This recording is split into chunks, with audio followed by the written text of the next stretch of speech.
Je vais donc démarrer cet appel à l'engagement qui m'a été demandé par le président de Civitas, Alain Escada. Alors tout d'abord, je voulais vous remercier tous les militants présents qui ont fait de la route, qui ont évidemment engendré des frais pour se déplacer un week-end plutôt que de faire autre chose, que d'aller, je vais dire, consommer, même si les gilets jaunes en ce moment, évidemment, bloquent un petit peu la consommation, ce qui n'est pas plus mal.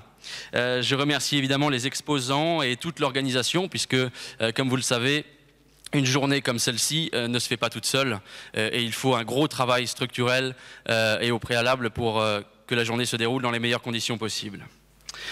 Je vais commencer par vous parler d'un slogan qui pourrait résumer notre engagement politique: rendre la France aux Français.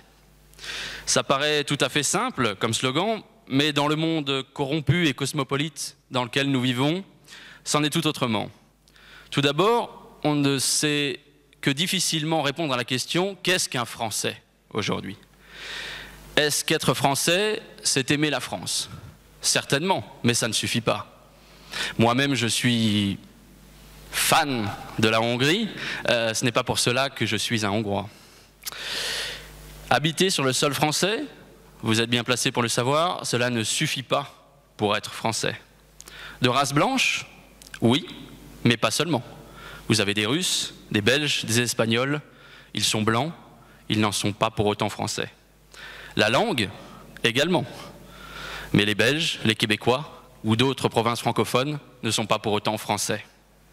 L'histoire commune, même chose, cela ne suffit pas. Avec les guerres ou certaines colonies en Indochine, en Afrique, ça n'en a pas fait des Français, sauf, évidemment, certains cas particuliers par le sang versé.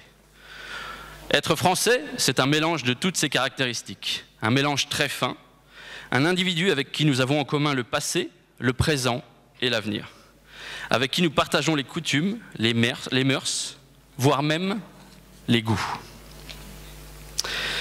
Je m'adresse également aujourd'hui à ceux qui viennent ici en ayant une image lointaine des catholiques, trop souvent à travers les médias.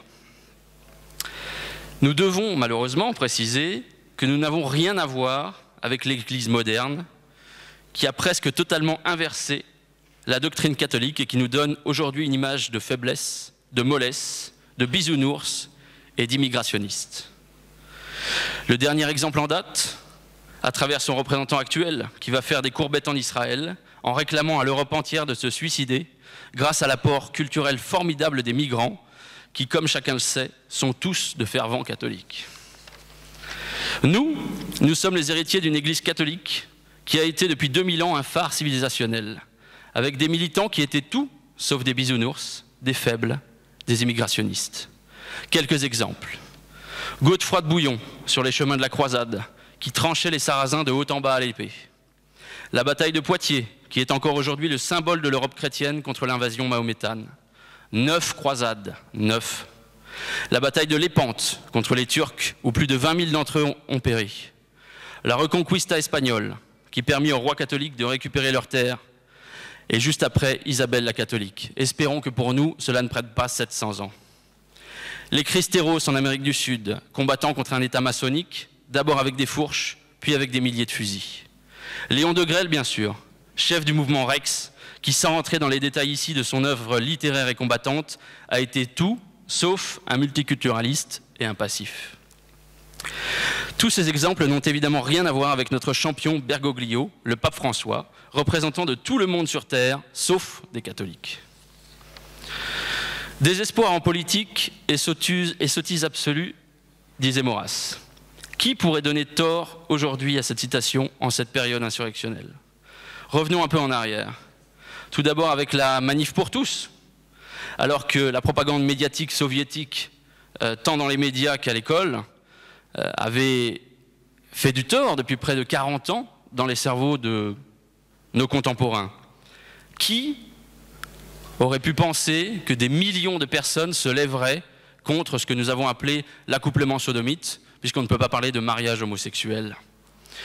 Certes, nous avons perdu cette bataille, encore une fois à cause de la dédiabolisation, à cause du bien paraître de certains qui préféraient défiler en ballon rose en demandant des droits supplémentaires pour les homosexuels, à savoir un Pax amélioré. Civitas, déjà à l'époque, avait sauvé l'honneur en ne se cachant pas et en affirmant sa doctrine sans concession. Mais encore une fois, désespoir en politique et sottise absolue. Personne chez nous ne pouvait penser que cela lèverait autant de monde contre cette loi qui, certes, est passée, mais avec une grosse résistance face au système. Aujourd'hui, ce sont les gilets jaunes qui sont dans la rue, depuis 20 semaines. Sans chef, avec une doctrine floue, mais profondément anti-système et patriote. Au départ de cette lutte, c'était les taxes, sur l'essence notamment. Puis ensuite, cela a dérivé sur le propre jeu du système avec le RIC, le référendum d'initiative citoyenne, qui permet au peuple de déclencher un référendum sur tel ou tel sujet. Ils ont été pris à leur propre piège, puisque même l'un des politiques a avoué sur un plateau de télévision que de laisser le peuple français finalement avoir le référendum, ce serait probablement légitimer la peine de mort et probablement arrêter l'immigration. C'est dire, même chez eux, l'esprit démocrate qui règne. Ensuite, cela a dérivé contre les institutions, avec une demande de justification de la part des élus de l'État, des hauts fonctionnaires, mais également à demander des démissions, voire des pendaisons pour les plus poétiques. Ensuite, cela s'est terminé par le domaine bancaire, où l'on a vu partout dans la rue fleurir des slogans aussi sympathiques et aussi résumés que Rothschild démission. Les forts font les événements, le faible subit ceux que la destinée lui impose. Si nous voulons empêcher le chaos, abattre le système, remettre l'église au milieu du village, il faut commencer par faire. Sinon, ce sont d'autres qui feront et nous ne pourrons pas nous plaindre du résultat. Il faut prier comme si l'action était inutile et agir comme si la prière était insuffisante. Sainte Thérèse de Lisieux. Dans ce mouvement des Gilets jaunes qui agite aujourd'hui la France, nous avons toute notre place. Certes, il y a tous les défauts de notre peuple, il y a tous les défauts d'une masse. Mais ce que nous avons dans les rues aujourd'hui, c'est le pays réel que nous entendons défendre. Dans la rue aujourd'hui, la minorité agissante, ce sont peut-être les seules personnes qui ont encore aujourd'hui échappé à la tiédeur, à la mollesse, qui souhaitent faire quelque chose, certes, sans formation, sans doctrine. Mais c'est justement à nous d'aller sur place pour les évangéliser, pour leur donner la formation doctrinale qui leur manque afin d'aider notre peuple à se débarrasser de la vermine qui détruit tout depuis des siècles. De plus, ce mouvement des Gilets jaunes est comme d'habitude historiquement avec la France, a un retentissement mondial. Si les Gilets jaunes en France arrivent à faire quelque chose, pourquoi pas ailleurs en Europe chasser les usurpateurs? La grande plainte politique de notre mouvement, c'est justement que la masse est restée inerte à tous nos avertissements, à toutes nos tentatives pour les dévier de l'abattoir vers lequel ils sont promis par l'État. Aujourd'hui, situation inespérée, la masse s'est réveillée. Elle a la sainte colère, elle a soif de justice et de reprendre le contrôle de sa destinée. Si nous ne sommes pas là pour la guider, l'épauler et la mener vers la victoire, qui le fera? C'est ce qui est en train de se passer. Notre peuple est dans la rue par centaines de milliers contre le système. Il se fait arrêter par dizaines de milliers depuis le début du combat. Il se fait mutiler par des tirs et des grenades. Et nous devrions le laisser se débrouiller seul, en comptant les blessés à la TV? Pire encore, nous devrions pleurer devant le doux symbole du Fouquet's brûlé? Je vais vous dire les symboles qui me plaisent. Les portes du ministère enfoncées, la tentative de prise de l'Assemblée nationale, défendue par les bien nommés CRS, compagnie républicaine de sécurité. La France qui dit merde à la République. Plus de 60% des radars brûlés.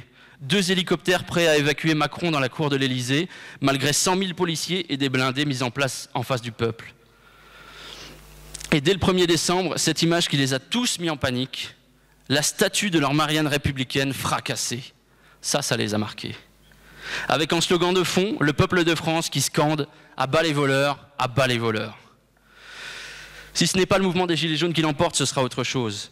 Mais je vous garantis une chose, ce n'est pas en restant dans notre salon que nous obtiendrons la victoire. Engagez-vous. Ne soyez pas simplement des consommateurs du mouvement national, mais des acteurs. Ne venez pas simplement dans des conférences ou dans des rencontres comme aujourd'hui pour applaudir, dire bravo, c'est bien ce que vous faites, mais engagez-vous, prenez des contacts, cherchez à agir là où vous habitez, là où vous le pouvez. Je terminerai cet appel à l'engagement par la prière du militant, qui devrait être récitée chaque jour. Ô Seigneur, ne permettez pas que je puisse être un tiède. Donnez-moi la force et la vigueur pour entrer dans l'action militante. Faites que je me lève le matin avec la foi, celle de tous les grands saints. À l'exemple de Sainte Jeanne d'Arc, qui savait qu'elle luttait pour la gloire de notre Seigneur Jésus-Christ. Donnez-moi la joie dans le devoir d'état quotidien, l'espérance pour un lendemain toujours heureux.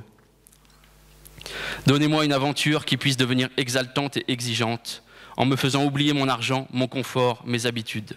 Soyez mon guide dans la lutte contre les injustices, mes lassitudes et mes critiques. Apprenez-moi la joie du pardon envers mes ennemis, tout cela malgré fatigue et contradiction, par l'intercession de la très sainte Vierge Marie. Ainsi soit-il. Je vous remercie.